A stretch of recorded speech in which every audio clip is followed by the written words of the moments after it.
இந்த பொண்ணு பாத்திரத்துல தண்ணி ஊத்துவாங்க, பார்த்தா தண்ணி எல்லாமே மாயமா மறைஞ்சு போயிடுது. இதனால அன்னைக்கு நைட் அந்த பாத்திரத்தை வாஷ் பேஷன்ல வச்சு தண்ணி டேப்பையுமே ஓபன் பண்ணி விட்டுட்டு நல்லாவே படுத்து தூங்கிடுவாங்க. மறுநாள் தூங்கி எழுந்திரிச்சு நேரா போய் அந்த பாத்திரத்தையும் பாக்குறாங்க, பார்த்தா இன்னுமே அதுல தண்ணி விழுந்துகிட்டே தான் இருக்குது.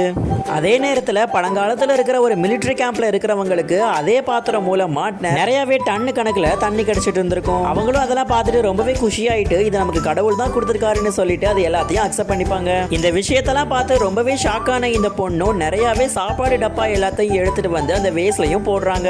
அந்த பாத்திரத்துல இருக்கிற எல்லா சாப்பாடுமே மாயமா மறைஞ்சு போயிடுது. அப்படியே இன்னொரு பக்கம் இந்த பழங்காலத்துல இருக்கிற சோல்ஜர்ஸ் எல்லாரும் சாப்பிடுறதுக்கு சாப்பாடு இல்லாம பசியில வாடிட்டு இருக்காங்க.